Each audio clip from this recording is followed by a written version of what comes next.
తెలుసు 100 సంవత్సరాల నుంచి ఈ దేశంలో 1931 బ్రిటిషర్స్ ఈ దేశాన్ని పాలిస్తున్న సందర్భంలో ఈ దేశ జనాభాలో ఉన్న వాళ్ళ కులాల వారీగా వివరాలు సేకరించడం జరిగింది.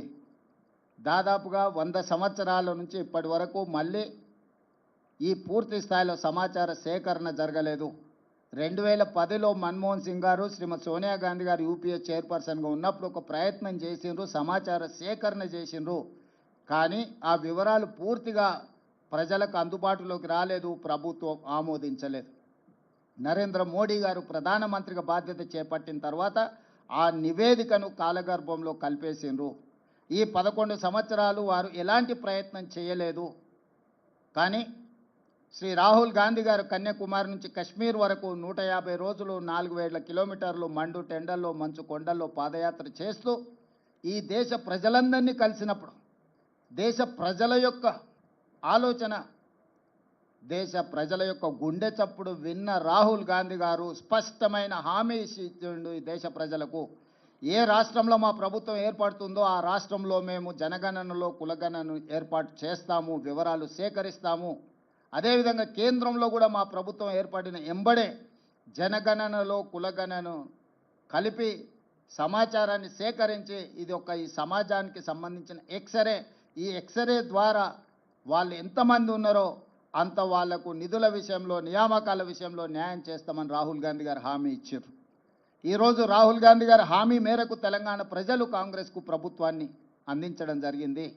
రాహుల్ గాంధీ గారు సూచనలు తీసుకుంటూ తెలంగాణ రాష్ట్రంలో కులగణనను విజయవంతంగా ఎలాంటి వివాదాలు లేకుండా, ఎలాంటి తప్పులు లేకుండా ప్రతిపక్షాలను, అదేవిధంగా అందులో భాగస్వాములను, అదేవిధంగా ప్రజా హక్కుల సంఘాలను అందరిని కూడా వాళ్ళ అభిప్రాయాలను సేకరించి ప్రశ్నాపత్రాన్ని తయారు చేసి చట్ట పరిధిలో రాజ్యాంగబద్ధంగా ఈ వివరాలన్నిటిని కూడా సేకరించి ఈరోజు దేశానికే ఆదర్శంగా నిలబడ్డాం.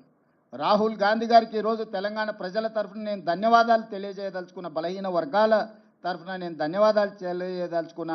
ఈరోజు పెద్దలు కేశవరావు గారు, హనుమంతరావు గారు, మధుయాస్కి గారు, పొన్నం ప్రభాకర్ గారు, అంజన్ కుమార్ యాదవ్ గారు, చాలామంది మిత్రులు, షబీర్ అలీ గారు, చాలామంది శాసనసభ్యులు, వీళ్ళందరూ కూడా నన్ను అభినందించడానికి వచ్చిండు. ఈ అభినందనలు నాకు కాదు, రాహుల్ గాంధీ గారికి చెందాలి. వారి ఆలోచనను, వారి సూచనలను తీసుకొని తెలంగాణ రాష్ట్ర ప్రభుత్వం ఈ కులగణనను చేపట్టడం జరిగింది.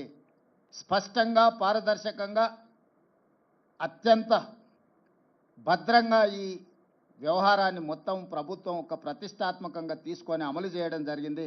ఇందులో మంత్రివర్గ ఉపసంఘం group of ministers Uttam Kumar Reddy గారు, బట్టి విక్రమార్క గారు, సీతక్క గారు, అదేవిధంగా శ్రీధర్ బాబు గారు, పొన్నం ప్రభాకర్ గారు అందరూ కూడా ఇందులో అధికారులతోని చీఫ్ సెక్రటరీ నుంచి ఎన్యూమరేటర్ల వరకు దాదాపుగా 150,000 మంది భాగస్వాములు అయ్యి దాదాపుగా 90 రోజులు నిరంతరం పనిచేసి ఈ విజయవంతంగా ఈ నివేదికను తయారు చేయడం జరిగింది.